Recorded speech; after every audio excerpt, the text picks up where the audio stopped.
Hello नमस्कार जय हिंद साथियों, आप सभी का बहुत बहुत स्वागत है आपके अपने इस YouTube चैनल टोटल लर्निंग पर। तो दोस्तों आज की क्लास बहुत ही शानदार एवं जानदार होने वाली है आपके पैरामेडिकल के एंट्रेंस एग्जाम के लिए। दोस्तों आज हम लोग करने वाले हैं दोस्तों हिंदी का मोस्ट इंपॉर्टेंट क्वेश्चंस। ठीक है, जिस चैप्टर हिंदी में कौन सा चैप्टर करने वाले दोस्तों, तो हिंदी का पहला ही चैप्टर जिसका नाम है दोस्तों वर्ण। इससे हम लोग आज मोस्ट इंपॉर्टेंट क्वेश्चंस करने वाले जो कि आपके एग्जाम में क्वेश्चन बन सकता है। तो सभी बच्चे ध्यानपूर्वक इस क्लास को देखेंगे और जो जो हमारे साथ नए जुड़ते हैं मैं उन सभी को बता दूं कि हमारे इस चैनल पे दोस्तों 8 बजे से रेगुलर क्लास चलती है। तो सभी विद्यार्थी 8 बजे शाम में डेली जुड़िए, हर एक काम को निपटा करके आराम से हमारे साथ लाइव क्लास करिए ताकि फ्री माइंड हो और ज़्यादा से ज़्यादा चीज़ आप अपने माइंड में एब्जॉर्ब कर सकें। तो चलिए आज की इस क्लास को शुरू करते हैं। सभी बच्चे तैयार? एक बार कमेंट सेक्शन में बोल देंगे यस एक बार लिख देंगे। और जो बच्चे के पास लिंक नहीं गया यार शेयर करके लिंक पहुंचा दो उनके पास। और जो विद्यार्थी हमारे टेलीग्राम चैनल से नहीं ज्वाइन किए तो जल्दी से ज्वाइन कर लीजिए, क्योंकि दोस्तों यहीं पे आपको हर एक क्लास का इन्फॉर्मेशन है ना, हर चीज़ का इन्फॉर्मेशन सारा चीज़ पहले मैं टेलीग्राम पे देता हूँ, फिर उसके बाद यूट्यूब पे आता है सर। तो टेलीग्राम ज्वाइन करना आपके लिए बहुत ही नेसेसरी है। और जो बच्चे चैनल को सब्सक्राइब नहीं किए सब्सक्राइब कर लेना। बहुत अच्छा शानदार। देखिए पहला प्रश्न आपके स्क्रीन पे आ रहा है। पहला प्रश्न दोस्तों दो क्वेश्चन है, तो पहले आप लोग पहला नंबर क्वेश्चन बताएंगे, ध्वनि किसे कहते हैं? ध्वनि किसे कहते हैं? ऑप्शन नंबर ए कहता है स्वर को, ऑप्शन नंबर बी कहता है बोली को, ऑप्शन नंबर सी कहता है भाषा की लघुत्तम इकाई को, और ऑप्शन नंबर डी कहता है गूंज को। किसको कहते हैं? फटाफट सभी विद्यार्थी कमेंट सेक्शन में अपना अपना जवाब देंगे। हाँ जी बताइए। ध्वनि। तो यहाँ पे इसका करेक्ट आंसर दोस्तों मिलाइए सभी विद्यार्थी। बहुत अच्छा शानदार, एकदम इसी तरीके से कमेंट को एकदम भर देना है सर। तो इसका आंसर यदि आप लोग ऑप्शन नंबर सी बता रहे हैं तो एकदम करेक्ट है। ठीक है, भाषा की लघुत्तम इकाई को दोस्तों हम लोग क्या कहते हैं? ध्वनि कहते हैं। भाषा की लघुत्तम इकाई को ध्वनि कहते हैं। और ध्वनि का लिखित रूप क्या होता है सर? वर्ण होता है। ध्वनि का अगर हम लिख दिए, जैसे क लिख दिए, ये बोल रहे हैं क, लेकिन इसको लिख दिए किसी चिन्ह द्वारा, तो ये हमारा वर्ण कहलाता है। समझ में आ रहा है? वर्ण दो प्रकार के होते हैं, स्वर वर्ण और व्यंजन वर्ण, है ना। स्वर वर्ण की संख्या 11 होती है, व्यंजन वर्ण की संख्या 33 होती है ना। याद रखना है। अगर मैं बात करूं दोस्तों ऑप्शन नंबर बी की बोली, है ना। बोली क्या होता है सर? तो बोली किसी एक पार्टिकुलर क्षेत्र में, जैसा इतना एरिया, ये मान के चले पूरा भारत है, भारत का कोई एक छोटा सा गांव ले लेते हैं, कोई एक छोटा सा गांव ले लीजिए, तो मेरा ही कोई एक गांव है सर, इसमें जो भी भाषा बोला जाएगा, है ना, वो हमारा क्या कहलाएगा? बोली कहलाएगा। वो क्या कहलाएगा? बोली कहलाएगा। गूंज को तो पता है भाई, जो आवाज़ को बोले उसी को रिफ्लेक्ट करके आए तो वो गूंज होता है। ठीक है, समझ में आ गया?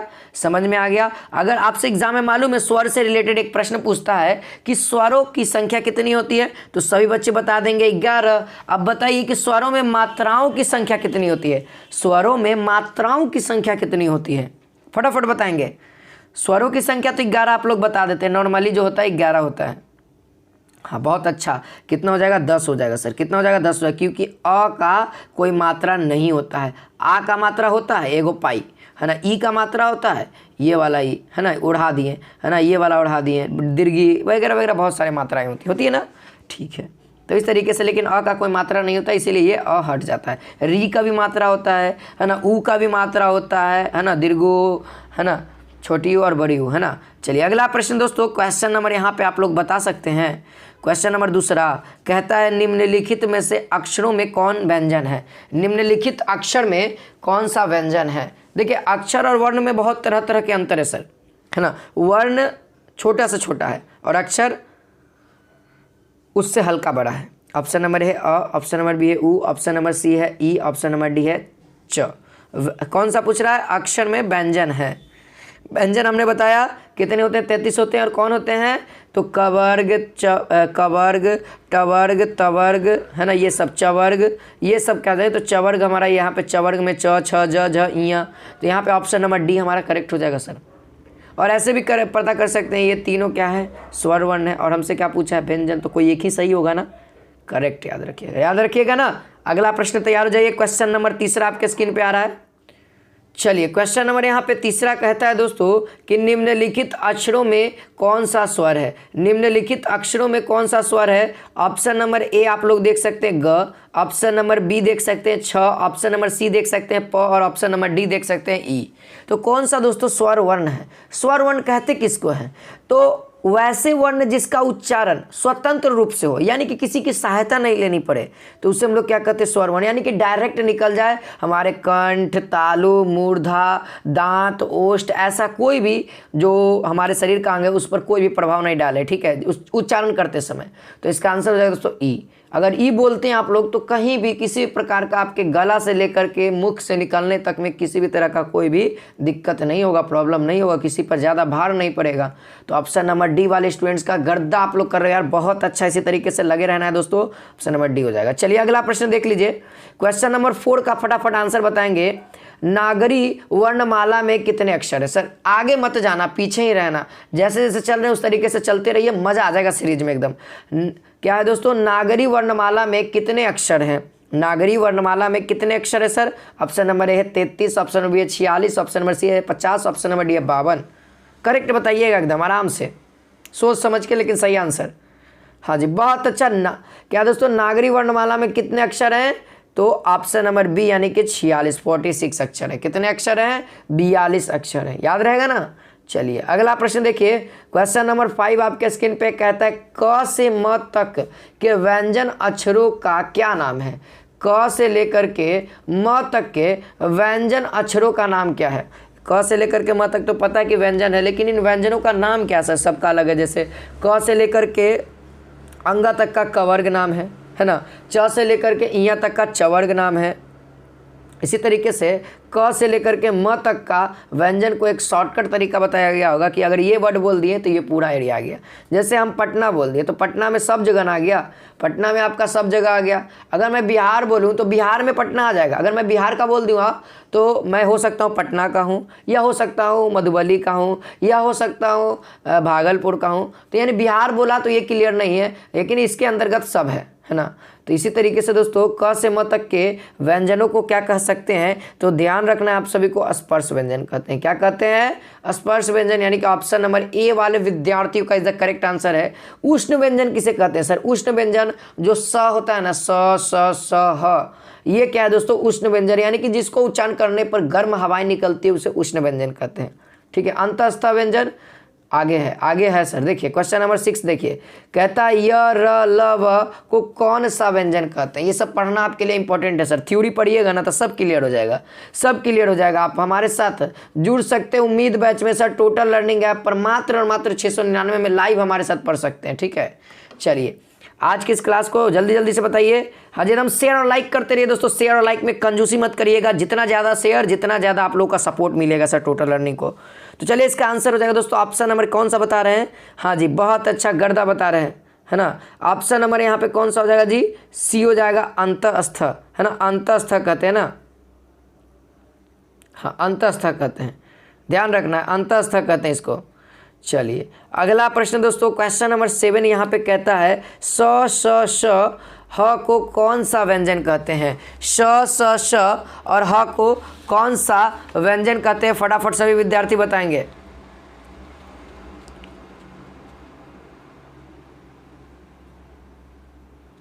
चलिए बताइए जल्दी से।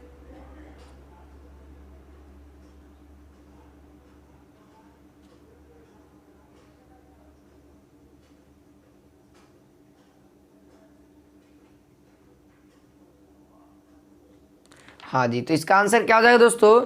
इसका आंसर आप लोग याद रखिएगा, उष्ण व्यंजन हमने अभी बताया आपको, ऑप्शन नंबर सी। गर्दा आप लोग मचा दिया, एकदम सही जा रहे हो आप लोग, एकदम सही जा रहे हो, इसी लाइन में रहना है सर। चलिए अगला क्वेश्चन नंबर यहाँ पे 8 कहता है घ अक्षर व्यंजनों के किस वर्ग में आता है?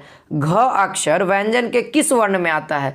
क वर्ग में, या च वर्ग में, या ट वर्ग में, या त वर्ग में? कौन सा में घ आता है? ये सब मामूली सा क्वेश्चन है सर, और ऐसा प्रश्न आपके एग्जाम में पूछ सकता है। तो ध्यान रखना है, सबको क्लियर कर लेंगे, A to Z क्वेश्चंस को क्लियर करेंगे, है ना। रुकना नहीं है सर, एकदम चलते रहना जब तक मंजिल प्राप्त ना हो जाए, है ना। चलिए बताइए। चलिए दोस्तों इसका आंसर क्या हो जाएगा? ऑप्शन नंबर ए वाले विद्यार्थियों का सही है दोस्तों, 8 का हो जाएगा कवर्ग। कवर्ग में कौन कौन से आ जाते हैं? तो क आ जाता है, ख आ जाता है, ग आ जाता है, घ आ जाता है और अंग आ जाता है। ये 5 एलिमेंट आते हैं। उसी तरीके से चवर्ग में च छ ज ज इया, टवर्ग में ट ठ ड ढ अड़ा, है ना। तवर्ग में त थ द ध न, है ना, इस तरीके से याद रखना है दोस्तों। चलिए अगला प्रश्न दोस्तों, क्वेश्चन नंबर यहाँ पे 9 कहता है ज अक्षर, है ना, ज अक्षर व्यंजन के किस वर्ग में आता है? ज अक्षर व्यंजन के किस वर्ग में आता है सर? ऑप्शन नंबर 1 क वर्ग, ट वर्ग या त वर्ग या प वर्ग, किस में? फटाफट सभी विद्यार्थी इसका आंसर करेक्ट बताइएगा एकदम सोच समझ के। बहुत अच्छा, एकदम सही जा रहे हैं आप लोग एकदम। गर्दा की ऑप्शन नंबर बी वाले स्टूडेंट का सही है, च वर्ग में, है ना, च छ ज आ गया ना ज, तो ज किस वर्ण में आ गया? च वर्ग में आ गया। किस में आ गया? च वर्ग वर्ण में, ध्यान रखना है। अगला प्रश्न की ओर बढ़ जाते हैं, अगला प्रश्न ट्राई करिए। क्वेश्चन नंबर 10 कहता है अंग अक्षर व्यंजन के किस वर्ण में आते हैं? अंग अक्षर व्यंजन के किस वर्ण में आते हैं? अड़ है। ऑप्शन नंबर ए है ट वर्ग, ऑप्शन नंबर ए है च वर्ग, ऑप्शन नंबर बी है ट वर्ग, ऑप्शन नंबर सी है त वर्ग, ऑप्शन नंबर डी है प वर्ग।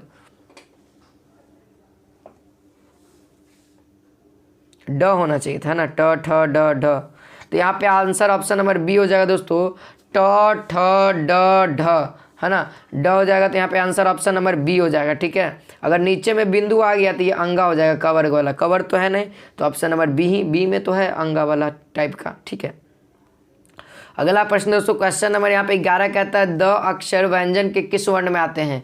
द अक्षर व्यंजन के किस वर्ण में आते हैं, जल्दी से बताइए। देखिए यह सब प्रश्न आपके एग्जाम के लिए इंपॉर्टेंट हो सकते हैं सर, इसीलिए मैं करवा दे रहा हूँ ताकि आप लोग हर एक क्वेश्चंस को प्रैक्टिस करें, है ना, हर एक क्वेश्चंस को आप लोग को भी हक मिलता है प्रैक्टिस करने का। तो आप हमारे साथ जुड़ करके डेली 8 बजे डेली लाइव जुड़िए और क्लासेस को कंटिन्यू करिए सर। तो इसका आंसर क्या हो जाएगा? ऑप्शन नंबर सी हो जाएगा दोस्तों, त वर्ग में। त थ द आ गया ना सर, दही की ना बात हो रहा था, तो किस में आ गया? त वर्ग में। Option number C is the correct answer. चलिए अगला प्रश्न की ओर बढ़ते हैं। यहाँ देखिए क्वेश्चन नंबर 12 कहता है दोस्तों फ अक्षर व्यंजन के किस वर्ग में आता है? फ अक्षर व्यंजन के किस वर्ग में आता है? क वर्ग में, च वर्ग में, प वर्ग में या त वर्ग में? तो इसका करेक्ट आंसर बताएंगे सभी स्टूडेंट्स, जल्दी से फटाफट बताइए। चलिए इसका आंसर बहुत अच्छा, प फ ब भ म, है ना, तो यहाँ पे ऑप्शन नंबर सी, है ना, प वर्ग वाले में आता है, प वर्ग वाले में आता है फ का, है ना, फ व्यंजन किस में आता है? प वर्ग वाले में। चलिए क्वेश्चन नंबर 13 फटाफट देख लीजिए, कहता है दोस्तों कि निम्न में से किसे वर्ण कहेंगे, है ना, हम लोग किसे वर्ण कहेंगे? ऑप्शन नंबर ए है अ को, ऑप्शन नंबर बी है द को, ऑप्शन नंबर सी है प को और ऑप्शन नंबर डी है ह को। तो इसका आंसर सभी विद्यार्थी अपने से बताएंगे, जल्दी से फटाफट अच्छे से देख के समझ के बताएंगे। तो यहाँ पे दोस्तों यदि आप लोग बताना चाह रहे हैं चारों में से कोई एक, तो आप सभी का यहाँ पे गलत हो जाएगा। चारों सही है दोस्तों, क्या है? चारों एक वर्ण है। ठीक है, चारों क्या है? वर्ण है। लेकिन यहाँ पे कहता है अगर स्वर वर्ण तो ऑप्शन नंबर ए हमारा करेक्ट होता है, अगर व्यंजन वर्ण कहता है तो ये तीनों सही होता है, व्यंजन वर्ण कहता है तो तीनों सही होता है। चलिए अगला प्रश्न, क्वेश्चन नंबर 14 कहता है दोस्तों प्रत्येक व्यंजन, है ना, प्रत्येक व्यंजन वर्ग के 5वें अक्षर को क्या कहते हैं? प्रत्येक व्यंजन वर्ग के 5वें अक्षर को क्या कहते हैं? अनुस्वार, अनुशासिक, ऑप्शन नंबर सी है विसर्ग, ऑप्शन नंबर डी है हल।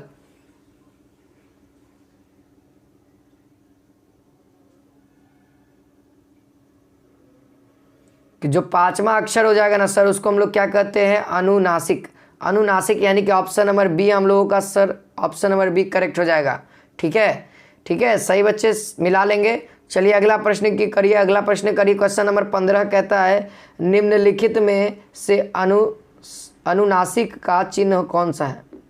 बताइए, अनुनासिक का चिन्ह कौन सा? ऑप्शन नंबर है अनुस्वार, दुगो बिंदु या ऊ वाला या हलंत वाला, कौन सा?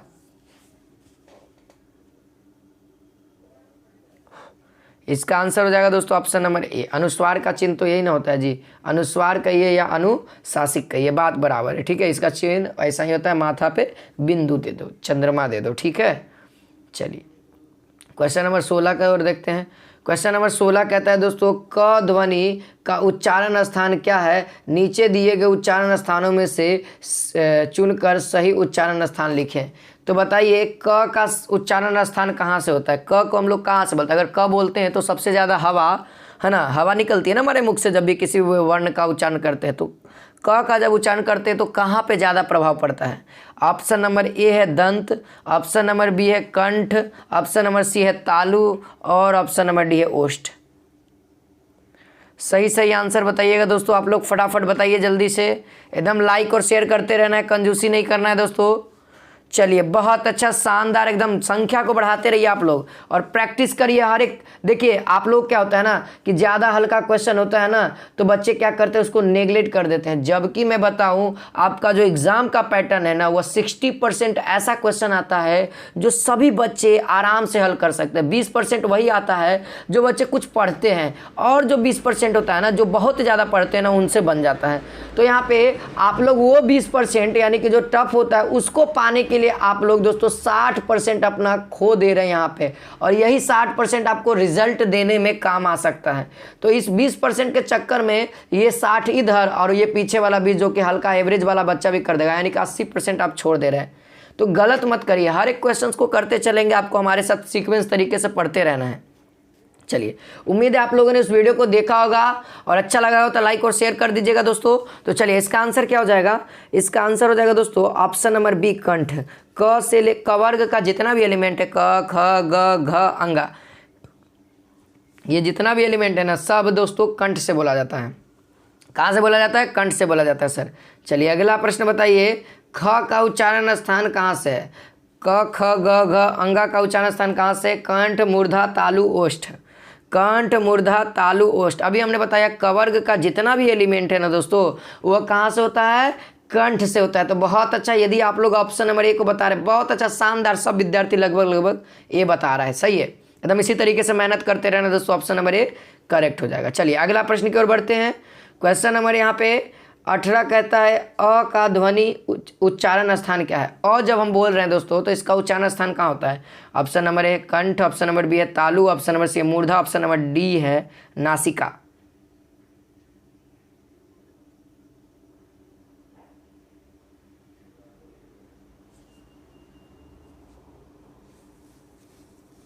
चलिए अगर आप लोग बता रहे हैं यहाँ पे कौन सा जी, बहुत अच्छा, ऑप्शन नंबर ए अ का भी कहाँ से उच्चारण स्थान है? तो कंठ से। ध्यान रखना है आपको, अ का उच्चारण स्थान कहाँ से? कंठ से है। चलिए अगला प्रश्न की ओर बढ़ते हैं। बताइएगा ट का उच्चारण स्थान कहाँ से? ट का उच्चारण स्थान देखिए आपके 19 देखिए 20 देखिए, ठीक है 19-20 एकदम सेम क्वेश्चन है। ट और अड़, तो टवर्ग में सब आ जाता है। तो टवर्ग का डायरेक्ट हम बात करते दोस्तों, टवर्ग का उच्चारण स्थान कहाँ से होता है? टवर्ग का उच्चारण स्थान, चलिए इसका आंसर आप सभी लोग याद रखिएगा, ठीक है, ऑप्शन नंबर सी हो जाएगा मूर्धा। इसका आंसर क्या हो जाएगा? ऑप्शन नंबर सी हो जाएगा मूर्धा, ठीक है। मूर्धा से क्या होता है? टवर्ग के उच्चारण होता है। तो ऑप्शन नंबर 20 का भी क्या हो जाएगा दोस्तों? ऑप्शन नंबर सी ही करेक्ट होगा, ठीक है। मूर्धा से, कहाँ से? मूर्धा से बोला जाता है। टवर्गी ना रहेगा तो ठीक है, टवर्गी ना, यहाँ पे मिटरा हुआ है, ठीक है, मिटरा हुआ है, तो टवर्गी ना भी हमारा मूर्धा से ही बोला जाता है। चलिए क्वेश्चन नंबर 21 को बताइए। क्वेश्चन नंबर 21 कहता है कि त ध्वनि का उच्चारण स्थान क्या है और थ का ध्वनि का उच्चारण स्थान क्या है? ये सेम है, त थ द। 21, 22, 23 तीनों का सेम है सर, क्योंकि यह त वर्ग में आता है। कौन सा आता है? त वर्ग में आता है। तो त का जितना भी है, त थ द ध, है ना, ये सब एक ही जगह से बोले जाते हैं और उसका नाम क्या है दोस्तों? तो याद रखिएगा, बहुत अच्छा, शानदार आप लोग बता रहे हो। ऑप्शन नंबर इसका 21 का बी हो जाएगा, ऑप्शन नंबर 22 का ए हो जाएगा, ऑप्शन नंबर 23 का बी हो जाएगा, है ना। तो 21, 22 और 23 का क्या हो जाएगा दोस्तों? दंत से बोला जाता है। त वर्ग का कहाँ से उच्चारण होता है? तो दांत से होता है। त थ द। आप अगला प्रश्न करिए, अगला प्रश्न। अब पाफा बाबा का कहाँ पे होता है मालूम है? पाफा बाबा का ओठ से, पाफा बाबा का ओठ से। चलिए क्वेश्चन नंबर 24 देखिए, कहता है हिंदी की उत्पत्ति किस भाषा से हुई? हिंदी की उत्पत्ति दोस्तों किस भाषा से हुई? ऑप्शन नंबर ए अंग्रेजी से, ऑप्शन नंबर बी है उर्दू से, ऑप्शन नंबर सी है संस्कृत से, ऑप्शन नंबर डी है स्वतः। फटाफट सब विद्यार्थी बताएंगे हिंदी की उत्पत्ति किस भाषा से हुई है। बहुत अच्छा, आप लोग सही बताइएगा। मुझे उम्मीद है जिनको नहीं पता है ना वो याद कर लीजिए। ऑप्शन नंबर सी दोस्तों, यहाँ पे क्या हो जाएगा, संस्कृत से। ठीक है, कब कहाँ से बोली जाती, कहाँ से उत्पन्न हुई है, तो संस्कृत से ही हिंदी को उत्पन्न किया गया है। इसीलिए देखते होंगे ज़्यादातर जो हिंदी वर्ड है ना वो संस्कृत से मैच करते हैं। ठीक है, चलिए बताइए क्वेश्चन नंबर 25 को आंसर बताइए आप लोग। न ध्वनि का उच्चारण स्थान क्या है? देखिए त, थ, द, ध और न भी होता है ना, न भी होता है ना, तो सेम हो जाएगा इसका आंसर सेम हो जाएगा। क्या हो जाएगा? दंत हो जाएगा। इसका क्या हो जाएगा? न ना, तो इसका आंसर क्या हो जाएगा दोस्तों? ऑप्शन नंबर, इसमें तो है ये नहीं है, तो याद रखना ऑप्शन नंबर डी नासिक हो जाएगा। नासिक से भी होता है। ठीक है, न का उच्चारण नासिक से होता है।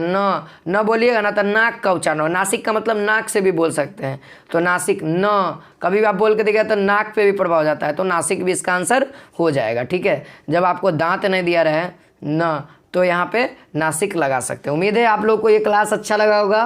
तो कैसा लगा कमेंट सेक्शन में बताइएगा। अगर अच्छा लगा तो लाइक और शेयर करते रहिएगा दोस्तों, और हम इसी तरीके से मिलते रहेंगे आपके साथ डेली हमारे इसी चैनल पे 8 बजे। तो चैनल को सब्सक्राइब कर लीजिए, वीडियो को लाइक कर दीजिए, और टेलीग्राम से नहीं जुड़े तो टेलीग्राम से जरूर ज्वाइन कर लीजिए। तो मिलते हैं नेक्स्ट वीडियो में। जय हिंद, जय भारत।